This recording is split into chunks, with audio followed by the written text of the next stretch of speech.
سپہر کے 3 بجے ہیں۔ السلام علیکم، یہ ریڈیو پاکستان ہے۔ علی جنت سے خبریں سنیے۔ اہم خبروں کا خلاصہ۔ وزیر اعظم نے کہا ہے کہ حکومت عام آدمی کو زیادہ سے زیادہ ریلیف کی فراہمی کے لیے تمام ممکنہ اقدامات کر رہی ہے۔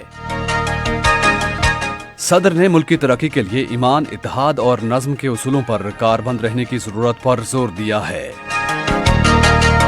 وزیر اطلاعات نے الیکٹرانک ووٹنگ مشینوں اور بیرون ملک مقیم پاکستانیوں کے حق رائے دہی سے متعلق امور پر الیکشن کمیشن کی طرف سے فنی کمیٹی تشکیل دینے کے فیصلے کا خیر مقدم کیا ہے۔ الیکشن کمیشن نے کہا ہے کہ خصوصی افراد سمیت ملک کے تمام شہریوں کو حق رائے دہی کے استعمال کے یکساں مواقع فراہم کرنے کے لیے تمام ممکنہ کوششیں کی جا رہی ہیں۔ بھارت کے غیر قانونی زیر قبضہ جموں و کشمیر میں نیشنل کانفرنس کے نائب صدر نے 5 اگست 2019 کے یک طرفہ فیصلوں پر بھارتی جنتا پارٹی پر تنقید کی ہے۔ یورپی یونین کے سربراہ نے کہا ہے کہ یونین کے ممالک کو کرونا وائرس کی اس نئی قسم اومیکرون سے نمٹنے کے لیے سب کو لازمی ویکسین لگانے پر غور کرنا ہوگا۔ اور اب خبریں تفصیل کے ساتھ۔ وزیر اعظم عمران خان نے کہا ہے کہ حکومت عوام کو زیادہ سے زیادہ ریلیف فراہم کرنے کے لیے تمام ممکنہ اقدامات کر رہی ہے۔ انہوں نے اسلام آباد میں احساس راشن پروگرام سے متعلق ایک اجلاس کی صدارت کرتے ہوئے کہا کہ ہم مہنگائی کی وجہ سے عوام کی مشکلات سے آگاہ ہیں اور غریب طبقے کو ضروری اشیاء پر اعانت دے رہے ہیں۔ وزیر اعظم نے متعلقہ حکام کو کریانہ سٹورز کے اندراج کا عمل تیز کرنے کی ہدایت کی تاکہ اس پروگرام کے تحت زیادہ سے زیادہ غریب گھرانے مستفید ہوں۔ انہوں نے کریانہ سٹورز اور ممکنہ طور پر فائدہ اٹھانے والوں کی آگاہی کے لیے ضلعی حکومت کے حکام کو بھی پروگرام میں شامل کرنے کی ہدایت کی ہے۔ وزیر اعظم کو بتایا گیا کہ پروگرام کے تحت 50,000 روپے سے کم آمدن والے 2 کروڑ گھرانوں کو آٹے، گھی اور دالوں کی قیمتوں پر 1,000 روپے ماہانہ اعانت فراہم کی جائے گی۔ انہیں بتایا گیا کہ رواں ماہ کی 15 تاریخ کو ملک بھر میں اس پروگرام کا آغاز کیا جائے گا اور پروگرام کے تحت کریانہ سٹورز کا اندراج جاری ہے اور اب تک 15,000 سے زائد سٹورز کا اندراج کیا جا چکا ہے۔ وزیر اعظم عمران خان نے حکومت کی جانب سے عوامی فلاح و بہبود کے لیے کیے گئے اقدامات اجاگر کرنے کے لیے صحافتی روابط کی مؤثر حکمت عملی تشکیل دینے کی ہدایت کی ہے۔ انہوں نے یہ بات اسلام آباد میں وزیر اطلاعات و نشریات چودھری فواد حسین سے گفتگو کرتے ہوئے کہی۔ اطلاعات و نشریات کے بارے میں وزیر اعلیٰ پنجاب کے معاون خصوصی حسان خاور اور خیبر پختونخوا کے وزیر اعلیٰ کے اطلاعات کے معاون خصوصی بیرسٹر سیف علی بھی اس موقع پر موجود تھے۔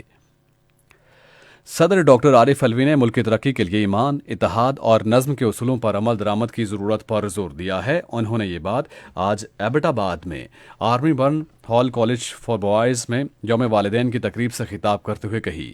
ملک کی ترقی کے لیے نظم و ضبط کی اہمیت کو اجاگر کرتے ہوئے صدر نے کہا کہ قومیں قدرتی وسائل کے بجائے ذہنی صلاحیتوں کی بنیاد پر بنتی ہیں۔ انہوں نے کہا کہ بچوں کی تربیت میں اسکول اور گھر اہم کردار کے حامل ہیں جو ملک کی ترقی کے لیے ناگزیر ہے۔ صدر نے کہا کہ دنیا الیکٹرانک طرز زندگی میں تبدیل ہو رہی ہے اور نئی نسل اخبارات کے بجائے الیکٹرانک ذرائع سے خبریں حاصل کرتی ہے۔ انہوں نے کہا کہ وقت کے ساتھ آن لائن تعلیم کو فروغ حاصل ہوگا۔ اطلاعات و نشریات کے وزیر چودھری فواد حسین نے الیکٹرانک ووٹنگ مشینوں اور بیرون ملک مقیم پاکستانیوں کے حق رائے دہی سے متعلق امور پر الیکشن کمیشن کی طرف سے فنی کمیٹی کی تشکیل کے فیصلے کا خیر مقدم کیا ہے۔ آج ایک ٹویٹ میں انہوں نے کہا کہ حکومت اس حوالے سے الیکشن کمیشن سے مکمل تعاون کرے گی۔ اطلاعات و نشریات کے وزیر چودھری فواد حسین نے کہا کہ پاکستان تحریک انصاف کی حکومت جمہوریت اور اظہار رائے کی آزادی کے بنیادی حق پر یقین رکھتی ہے۔ آج council of Pakistan news papers editors کے نئے منتخب عہدیداران کو مبارکباد دیتے ہوئے انہوں نے یقین دہانی کرائی کہ حکومت فعال ذرائع ابلاغ کی ترقی اور آزاد صحافت کے فروغ کے لیے حمایت جاری رکھے گی۔ وزیر اطلاعات نے صحافتی اقدار کے فروغ اور عوام میں آگاہی پیدا کرنے میں CPNE کے کردار کو سراہا۔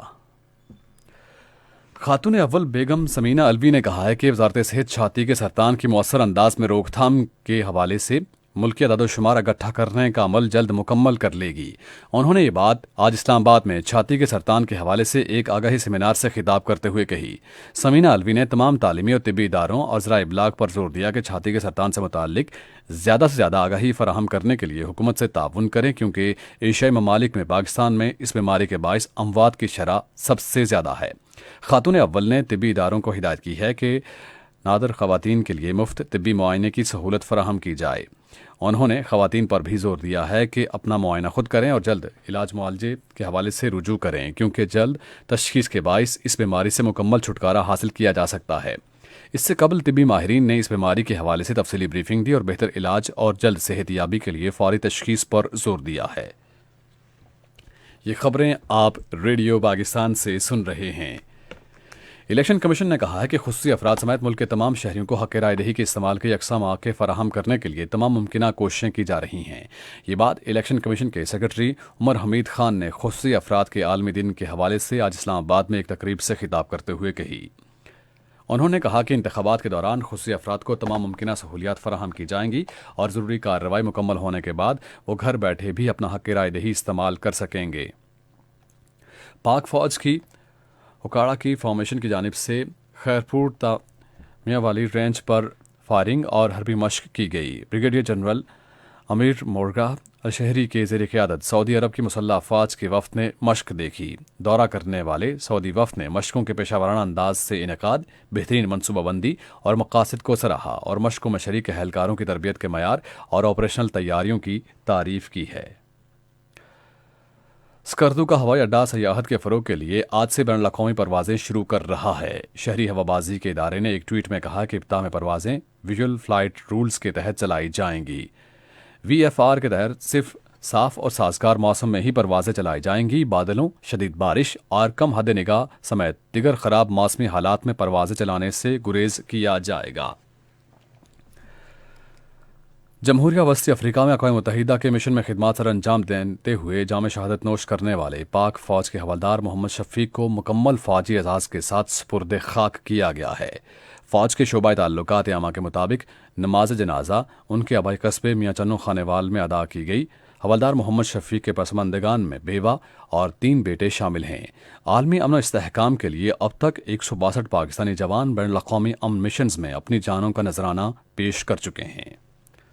بھارت کے غیر قانونی زیر قبضہ جموں کشمیر میں نیشنل کانفرنس کے نائب صدر عمر عبداللہ نے 5 اگست 2019 کے یک طرفہ فیصلوں پر بھارتی جنتا پارٹی پر تنقید کرتے ہوئے واضح کیا ہے کہ اس کے اعلان کردہ تمام وعدے ہوا میں تحلیل ہو کر رہ گئے ہیں اور خطے کی صورتحال مودی حکومت کے دعووں کے برعکس ہے۔ جموں ریجن کے ضلع ڈوڈا میں ایک عوامی اجتماع سے خطاب کرتے ہوئے انہوں نے کہا کہ بے روزگاری اور مہنگائی کی بڑھتی ہوئی شرح اور انتظامی جمود سے ثابت ہو گیا ہے کہ بھارتی حکومت کے دعوے کھوکھلے تھے۔ یورپی یونین کی سربراہ ارسلا وینڈر لیون نے کہا ہے کہ یورپی یونین کے ممالک کو کرونا وائرس اور اس کی نئی قسم اومیکرون سے نمٹنے کے لیے سب کو ویکسین لازمی لگانے پر غور کرنا ہوگا۔ برسلز میں ایک نیوز کانفرنس سے خطاب کرتے ہوئے انہوں نے کہا کہ کورونا کی تیزی سے پھیلتی ہوئی نئی قسم کے خلاف ویکسین انتہائی اہمیت کی حامل ہوگی۔ سربراہ نے کہا کہ یورپی یونین کے ممالک کی جانب سے لازمی ویکسین لگوانے سے متعلق تبادلہ خیال مناسب اور قابل فہم ہے، کیونکہ یونین کی 1/3 آبادی نے تاحال ویکسین نہیں لگوائی۔ امریکہ نے روسی فوج کی یوکرائن کے قریب تعیناتی پر تشویش کا اظہار کرتے ہوئے سخت پابندیوں سے خبردار کیا ہے، جس کے بعد کشیدگی میں اضافہ ہوا ہے۔ اس تناظر میں آج سویڈن میں امریکہ اور روس کے اعلیٰ سفارتکاروں کا اجلاس ہو رہا ہے۔ اس سے قبل لطیفا میں دارالحکومت ریگا میں نیٹو کے اجلاس میں امریکی وزیر خارجہ اینٹونی بلنکن نے روس کی جانب سے یوکرائن کے خلاف جارحانہ اقدام کی منصوبہ بندی کے شواہد ملنے پر گہری تشویش ظاہر کی۔ انہوں نے کہا کہ اس ممکنہ بحران کے حل کے لیے سفارتکاری واحد ذمہ دارانہ طریقہ ہے، تاہم انہوں نے خبردار کیا کہ اگر روس نے کوئی جارحانہ پیش قدمی کی تو اسے سنگین نتائج کا سامنا کرنا پڑے گا۔ اقوام متحدہ نے خبردار کیا ہے کہ ایتھوپیا میں 1 سال سے جاری شورش دارالحکومت ادیس ابابا تک پھیلنے کی صورت میں ملک میں فرقہ وارانہ تشدد میں اضافہ ہو سکتا ہے۔ اقوام متحدہ کے امدادی پروگرام کے سربراہ مارٹن گریفٹس نے AFP کو انٹرویو میں 80 سے زائد نسلی گروپوں میں مشتمل 11.5 کروڑ کی آبادی والے ملک کے استحکام کے حوالے سے شدید تشویش ظاہر کی ہے۔ انسانی امور کے بارے میں اقوام متحدہ کے نائب سیکرٹری نے کہا کہ ایتھوپیا کے تنازع نے غالباً دنیا کے سب سے بڑے انسانی بحران کو جنم دیا ہے۔ محکمہ موسمیات کی پیشگوئی کے مطابق آئندہ 12 گھنٹے کے دوران ملک کے بیشتر علاقوں میں موسم زیادہ تر سرد اور خشک رہے گا، تاہم پنجاب کے میدانی علاقوں میں رات کے اوقات میں اسموگ اور دھند چھائی رہے گی۔ آج ریکارڈ کیا گیا بعض شہروں کا درجہ حرارت: Islamabad 22 degree centigrade, Lahore 23، Peshawar 22، Karachi 30، Quetta اور گلگت 17، مظفر آباد 18، مری 16، سری نگر 10، جموں 21 اور Layyah 3 degree centigrade record کیا گیا۔ آخر میں اہم خبروں کا خلاصہ ایک بار پھر۔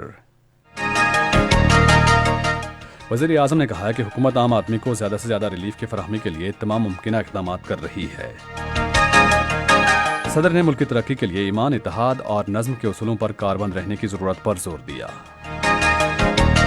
اسی کے ساتھ خبریں ختم ہوئی۔ مزید خبروں اور تجزیوں کے لیے آئیے ہماری ویب سائٹ پر radio.gov.pk